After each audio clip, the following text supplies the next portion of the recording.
Episode की शुरुआत में दिखाते हैं कि उसकी मास्टर उसे वो मेडिकल बुक दे देती है। वो उसे लेकर काफ़ी ज़्यादा शॉक्ड हो जाता है और कहता है कि मैं भी लेजेंडरी फार्मासिस्ट बनने वाला हूँ।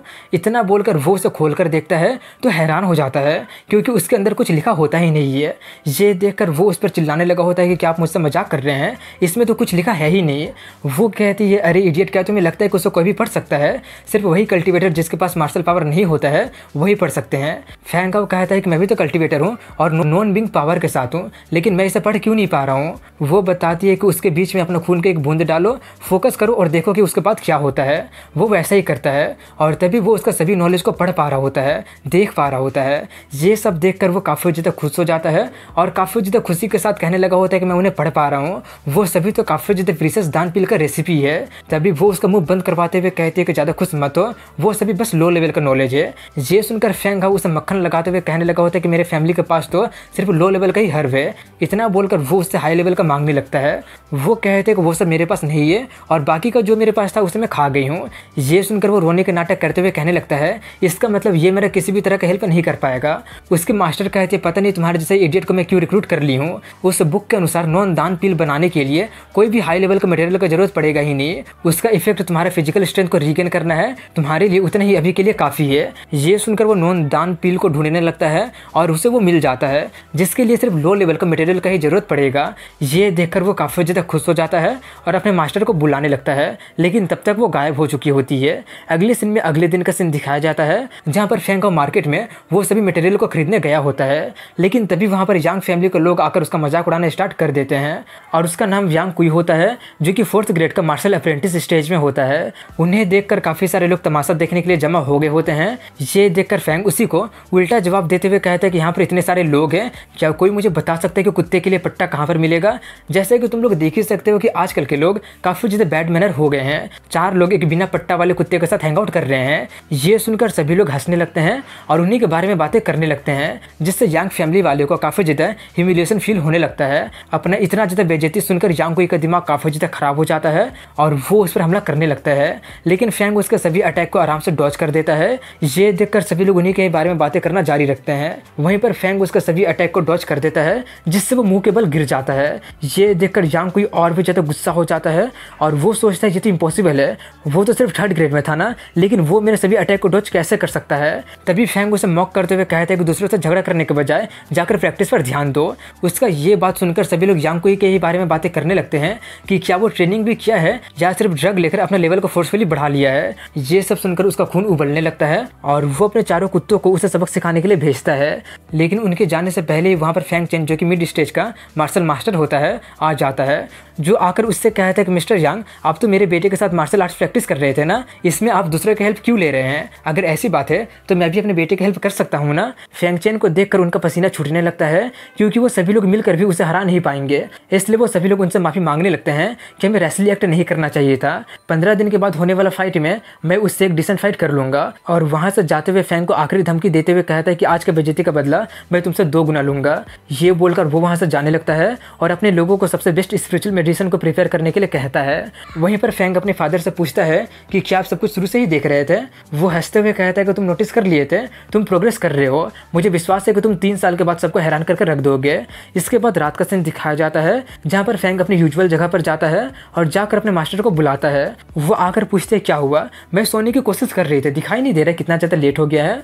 वो कहता है कि मैं सभी चीज़ें प्रिपेयर कर लिया हूँ, इसके बाद का प्रोसेस आप मुझे बता सकते हैं क्या? वो उससे कहते हैं कि उसे रिफाइन करना तो काफ़ी ज़्यादा आसान है, तुम लोग तो काफ़ी ज़्यादा आउटडेटेड हो गए हो, डिवाइन मेडिकल बुक तुम्हारे बॉडी के अंदर है, अब बस तुम्हें उन सबको खा लेना है। ये बोलकर वो चली जाती है। ये सुनकर वो उससे पूछने ही वाला होता है कि उसे कच्चा खाना है क्या, लेकिन तब तक वो चली जाती है। ये देखकर वो उसे कच्चा ही खाने लगता है जिसका टेस्ट काफ़ी ज़्यादा ख़राब होता है और खाने के बाद वो उसे एक्टिवेट कर देता है जिससे वो उसके बॉडी में ही रिफाइन होना स्टार्ट हो जाता है और पूरी तरह से रिफाइन होने के बाद वो काफ़ी ज़्यादा एनर्जेटिक फील करने लगता है। इसके बाद अगले दिन का सीन दिखाया जाता है जहाँ पर वो ट्रेनिंग कर रहा होता है और काफ़ी ज़्यादा थक गया होता है। पहले उसे उसका स्ट्रेंथ दोबारा हासिल करने में आधा दिन लग जाता था, लेकिन अब उस पिल के कारण सब कुछ मिनट में होने लगा है। लेकिन उसका सबसे बड़ा प्रॉब्लम ये होता है कि सिर्फ उतना कम मटेरियल खरीदने में ही वो सड़क पर आने वाला होता है। तभी उसे एक आइडिया आता है और वो अपने मास्टर को बुलाता है। बुलाने के बाद वो उसका काफ़ी ज़्यादा तारीफ करने लगता है। वो सब सुनकर उसका नाक काफ़ी ज़्यादा लंबा हो जाता है और वो उससे कहते हैं कि सीधे सीधे बताओ कि बात क्या है, मेरे पास स्पिरिचुअल मेडिसिन नहीं है। वो उससे कहते हैं कि आपके पास तो काफ़ी सारा स्किल वाला किताब है ना, मैं बस कुछ किताबों को बेचकर मटेरियल खरीदना चाहता हूँ। तभी वो उसे 3 स्किल बुक दे देती है और वो सभी के सभी लो ग्रेड का मिस्ट्री लेवल का किताब होता है। उन्हें देखकर वो सोचते लगता है कि हमारे सिटी में कोई बहुत ही बड़ा तूफान आने वाला है। इसके बाद वो एक मास्क पहनकर और अपना भेष बदलकर ऑक्शन हाउस में जाता है और जाकर कहता है कि मैं कुछ ऑक्शन करवाना चाहता हूँ। स्टाफ पूछती है कि आप क्या ऑक्शन करवाना चाहते हैं। फैंग अपने मिस्ट्री लेवल का किताब दिखा देता है। उसे देखकर वो काफ़ी ज़्यादा शॉक्ड हो जाती है और उसके मुंह से मिस्ट्री लेवल का बुक निकल जाती है, लेकिन तभी वो अपना मुंह बंद करने लगती है। उसका बात सुनकर वहाँ पर मौजूद सभी लोग काफ़ी ज़्यादा शॉक्ड हो जाते हैं और अपने अपने फैमिली को बताने के लिए जाने लगते हैं। ये देखकर वो लड़की माफ़ी मांगने लगती है, लेकिन वो कहता है कोई बात नहीं और वो उसे आगे का डिस्कस करने के लिए रूम में भेज देती है। कुछ देर के बाद वहाँ पर ऑक्शन हाउस का मास्टर ओ यांग पेंग आते हुए उसका काफ़ी ज़्यादा तारीफ कर रहा होता है और सोचता है कि वो जरूर कोई बिग शॉट होगा, मिस्ट्री लेवल के स्किल बेचने की कोशिश कर रहा है, मुझे उसके साथ क्लोज रिलेशन बनाना पड़ेगा। इतना सोचकर वो उससे कहता है कि आप ज़्यादा चिंता मत कीजिए, हम उसे सेटिस्फैक्ट्री प्राइस में ऑक्शन करेंगे, आप बस हमें प्रचार करने के लिए 3 दिन दे दीजिए। फैंग कहता है ठीक है, लेकिन मुझे बदले में पैसा नहीं चाहिए। ये सुनकर वो थोड़ा सा शॉक्ड हो जाता है और सोचता है क्या उसे पैसा नहीं चाहिए, आखिर उसे पैसा नहीं चाहिए तो उसका जैसा और कीमती क्या हो सकता है। इतना सोचकर वो पूछता है कि उसके बदले आपको क्या चाहिए, हम आपकी डिमांड को पूरा करने की पूरी कोशिश करेंगे। फैंग जवाब देते हुए कहते हैं कि मुझे स्पिरिचुअल हर्ब चाहिए। ये सुनकर वो काफ़ी ज़्यादा शॉक्ड हो जाता है और सोचता है कि इस लेवल के बुक को तो बेचकर ये इस सिटी के सभी स्पिरिचुअल हर्ब को खरीद सकता है। इतना सोचकर वो अपने घुटने पर आकर कहता है कि मिस्टर फार्मासिस्ट, मुझे आपको पहले पहचान लेना चाहिए था, मेरा ऑक्शन सेंटर में आने के लिए आपका बहुत ही ज़्यादा धन्यवाद। फैंग उसे हाथ देकर उठाते हुए कहता है कि मुझे फ्यूचर में भी आपकी जरूरत पड़ेगी। इतना बोलकर वो सोचता है कि ये एक बहुत ही चालाक बिजनेसमैन है, मैं आगे क्या बोलूंगा, मुझे मेरे शब्दों को चुन चुन कर बोलना पड़ेगा। तभी पेंग उठकर एक किताब मंगवाता है जिसमें सभी हर्ब के बारे में लिखा होता है। वो उसे देकर पूछता है कि आपको जो चाहिए आप हमें बता दीजिए। फैंग उसे अपनी स्किल वाला किताब हैंडल करने के लिए दे देता है। उसे देखकर फैंग और ज़्यादा हैरान हो जाता है।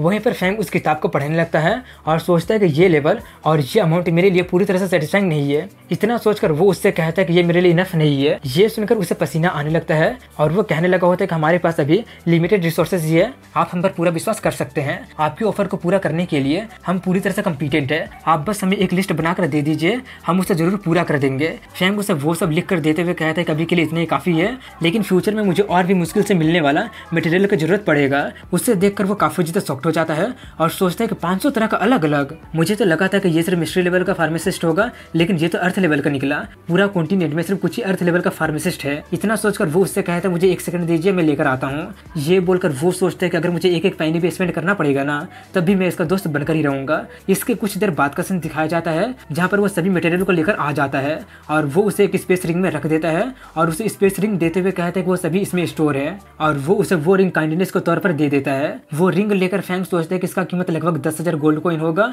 ये लोग मेरे जैसे कस्टमर का सच में केयर करते हैं। इतना सोचकर वो उससे कहता है कि मुझे मेडिसिनल मार्केट के बारे में ज़्यादा कुछ अभी पता नहीं है, अगर मैं कुछ ज़्यादा ही ले लिया हूँ तो आप मुझे कह दीजिए, मैं मेकअप कर दूंगा। वो कहता है कोई बात नहीं है, 3 दिन के बाद ऑक्शन में जरूर आइएगा। फैंग जाते हुए कहता है कि अगर मेरे पास टाइम होगा तो मैं जरूर आऊँगा। ये बोलकर वो वहाँ से चला जाता है और इसी के साथ यहीं पर इस एपिसोड की एंडिंग हो जाती है।